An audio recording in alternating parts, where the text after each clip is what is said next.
Subscribe now and press the bell icon. Never miss an update.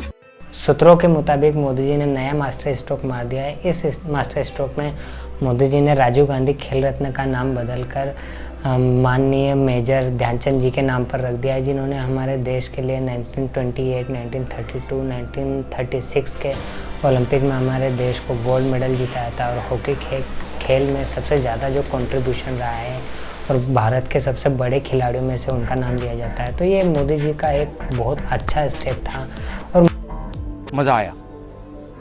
यही खेल रत्न UP की government के द्वारा 1991 में शुरू किया गया था, जिसमें अभी 25 लाख रुपए तक की राशि दी जाती है। हमारे मोदी जी ने ये कहा कि भैया जो हमारे देश के लोग हैं, उन्होंने बहुत उनसे आग्रह किया कि जो एक खेल रत्न का नाम है वो माननीय ध्यानचंद जी के ऊपर रखा जाए। तो मोदी जी ने ऐसा ट्वीट करके भी कहा और लोगों की भावनाओं का सम्मान रखते हुए उन्होंने इस पुरस्कार का नाम बदल दिया, जो कि एक अच्छी बात थी। तो हमारे जो देश के लोग हैं, जो गरीब जनता है, वो दिनों दिन कह रही है कि अरे भैया ये जो महंगाई हो गई है इसको थोड़ा सा कम कर दीजिए। हम आपसे आग्रह कर रहे हैं, जो तेल के, पेट्रोल के, डीजल के, सरसों के तेल के, खाने के तेल के, सबके तेल के भाव बढ़ गए हैं और हमारी जनता का तेल निकल चुका है, तो इसके भाव भी थोड़ा कम कर दीजिए। पर शायद यहाँ पर हमारे जो जनता की भावना है वो मोदी जी के लिए काम नहीं आएगी, क्योंकि उनको अच्छा खासा टैक्स मिल रहा है और मुझे क्रेडिट नहीं चाहिए। तो मोदी जी के इस मास्टर स्ट्रोक से कांग्रेस में बौखलाहट शुरू हो गई। कहने लगे कि अरे जितने भी स्टेडियम है उसके नाम चेंज करो, अरुण जेटली स्टेडियम का नाम चेंज करो, मोदी स्टेडियम का नाम चेंज करो।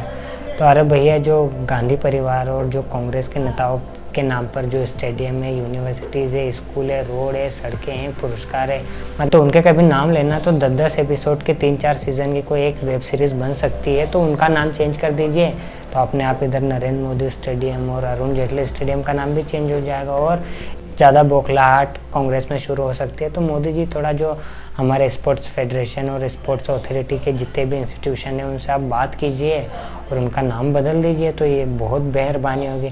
क्योंकि हमारे यहाँ पर बहुत सारे ऐसे खिलाड़ी हुए हैं, जैसे कि आज़ाद भारत के सबसे बड़े खिलाड़ी केडी जाधव जी, उनके नाम पर रख सकते हैं, मिल्खा सिंह जी के नाम पर रख सकते हैं, पीटी उषा जी के नाम पर रख सकते हैं, कर्णम मल्लेश्वरी के नाम पर रख सकते हैं, अभिनव बिंद्रा के नाम पर रख सकते हैं। और हमारे जो रिवोल्यूशनरी थे, जैसे कि भगत सिंह, चंद्रशेखर आज़ाद, राजा राम मोहन राय जी, चंद्रशेखर आज़ाद, अंबेडकर जी, मतलब कि बहुत नाम है रखने के लिए।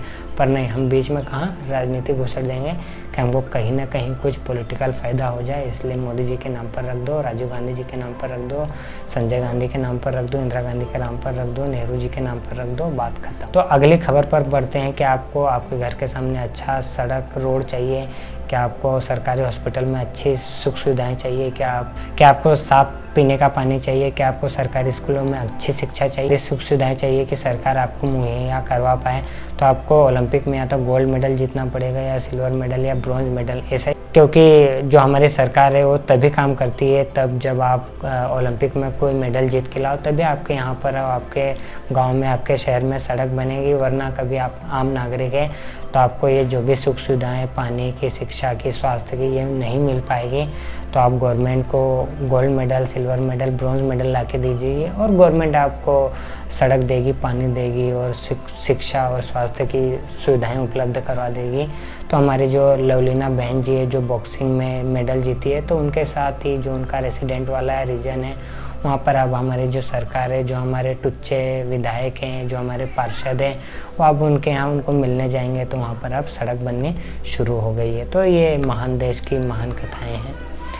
जनता को आप मूर्ख समझना बंद कर दीजिए।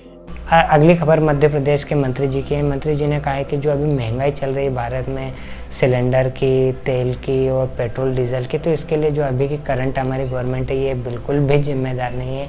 इसके लिए जिम्मेदार है जो हमारे पहले प्राइम मिनिस्टर थे मिस्टर नेहरू जी, ये उनका कारण है। आप ही सुन लीजिए, लगाओ भैया थोड़ा। मैंने यही कहा ना कि नेहरू जी की रीति नीति के कारण इस देश की अर्थव्यवस्था बिगड़ी। अभी की गवर्नमेंट महंगाई के लिए, बेरोजगारी के लिए, इसके लिए किसी के लिए जिम्मेदार नहीं है। अभी की गवर्नमेंट सिर्फ आपको जो फ्री में वैक्सीन मिल रही है उसके लिए जिम्मेदार है। जो हमारे मेडल मिल रहे हैं उसके लिए जिम्मेदार है, आपका जो नेट चल रहा है मोबाइल में उसके लिए जिम्मेदार है, क्योंकि मोदी जी तो आग्रह किए थे यार अंबानी जी से कि डेटा लाओ फ्री में, तो ये उनकी सब जिम्मेदारियां हैं और उनको एक क्रेडिट जाना चाहिए। जो मोदी जी झोला उठाने की बात करते थे और जो झोला अभी हम लोगों को पकड़ा दिया है, तो ये क्रेडिट हमारी गवर्नमेंट को मिलना चाहिए।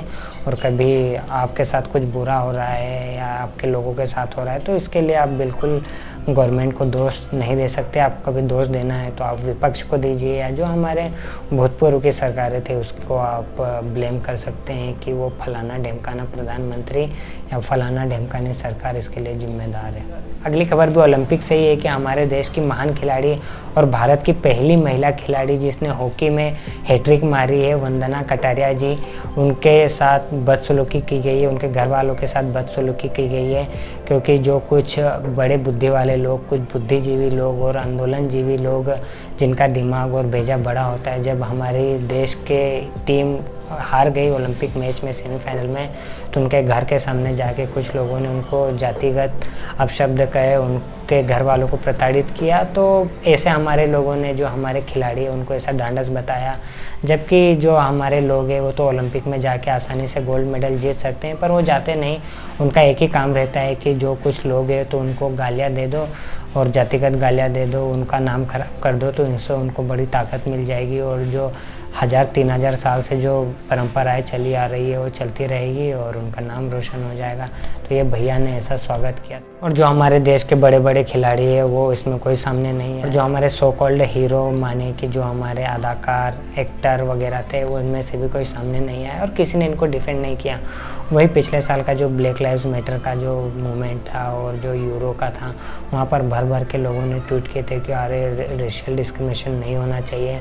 और भारत में आए दिन आपको ऐसी जातिगत टिप्पणियाँ सुनने को मिल जाएगी जिसमें लोग मालाएं भी पहना देते हैं, रैलियाँ भी निकाल देते हैं। तो ये कोई आम बात नहीं है, ये नया भारत है और नए भारत में लोग ऐसे ही जातिगत अपशब्द कहेंगे और जो बेचारे लोग हैं वो सुनने पड़ेंगे। तो जो हमारी ओलंपियन स्टार है उनके साथ जब ऐसी दुर्भावनाएं हो रही है, उनके साथ ऐसी घटनाएं हो रही है, तो सोचिए जो हमारे जो छोटे लोग हैं, जो आम लोग हैं, उनके साथ कैसी कैसी घटनाएं होती होगी, उनको कैसी कैसी चीज़ों का सामना करना पड़ता। अगली खबर हमारी राष्ट्रवादी और नेशनलिस्ट गवर्नमेंट से है कि इनसे जब भी कोई क्वेश्चन किया जाता है कि भैया कोई डाटा निकाल के लाओ, तो ये बोलते हैं कि हमारे पास नहीं है। तो जो हमारी अभी करंट गवर्नमेंट है, इंडियन नेशनल डेमोक्रेटिक एलियंस, इसका नाम बदलकर नो डेटा अवेलेबल गवर्नमेंट कर देना चाहिए। क्योंकि इनसे जब भी पूछो कि भैया कोई डेटा दो, तो बोलते हैं हमारे पास डेटा नहीं है।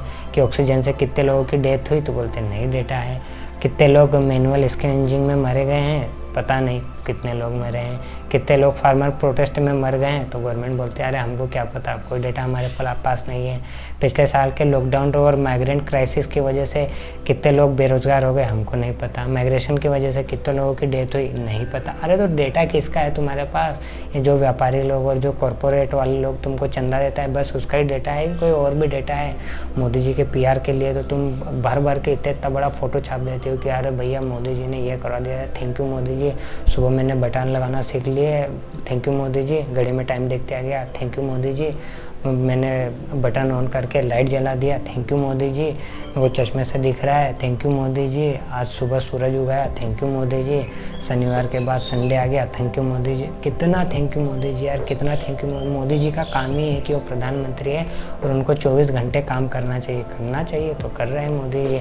मोदी जी खाना कम खा रहे हैं, मोदी जी कम सो रहे हैं, मोदी जी 24 घंटे काम कर रहे हैं। अरे तो करने दो भाई, प्रधानमंत्री है मोदी जी हमारे। तो जितने भी हमारे ओलंपियन मेडल जीत के लाए हैं, तो हमारे जितने भी टुच्चे पार्षद है, विधायक है, वो जाएंगे, उनका माला डाल देंगे, पूरा क्रेडिट लेंगे कि मैंने किया था और फ़ोटो छाप देंगे इतनी बड़ी कि हमने किया था। और दूसरी ओर हमारे सरकार की बोलेगी कि वाह वाह वाह, नाम रोशन कर दिया, मोदी जी का नाम रोशन करवा दिया, ये सब मोदी जी की बदौलत हुआ है। जबकि बजट में देखें तो बजट में ये रुपया पैसा काट लेते हैं। पिछले साल बजट कुछ और था, कोरोना की वजह से उसको घटा दिया, फिर नया बजट लेके आए, उसमें क्यों घटा दिया? क्योंकि इस बार हमारे खिलाड़ियों को ओलंपिक में जाना था, इसलिए बजट घटा दिया। पर कोई ना, हमारे मोदी जी की वजह से सब हो रहा है, हम मेडल जीत रहे हैं। सज्जन को क्या तकलीफ है भाई? हो सकता है कि मोस्ट सक्सेसफुल ओलंपिक इंडिया के लिए बन जाए, क्योंकि जो 2012 का ओलंपिक था उसमें हम 6 ओलंपिक मेडल जीत के लाए थे और हो सकता है कि अब हम 6 को क्रॉस कर दें, तो ये बहुत अच्छी बात है। और अभी हो सकता है कि हम और भी मेडल जीत सके, जैसे कि फेंकने में माहिर हमारे नीरज चोपड़ा जी।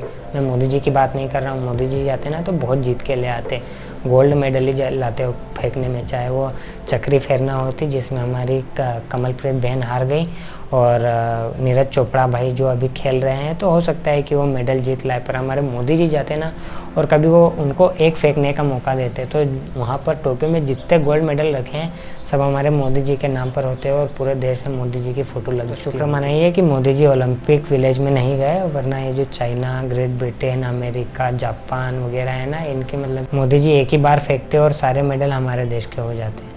आ रही है बात समझ में आपको? तो इस वीडियो में इतना ही। आपको अच्छा लगा हो तो इसको शेयर कर दीजिए, लाइक कर दीजिए, कमेंट कर दीजिए, और कभी आप हमारे चैनल पर नए आए हैं तो इसको सब्सक्राइब कर दीजिए। Thank you for your time and support. जल्दी मिलते हैं नेक्स्ट वीडियो में। Thank you and bye bye. मुझे क्रेडिट नहीं चाहिए,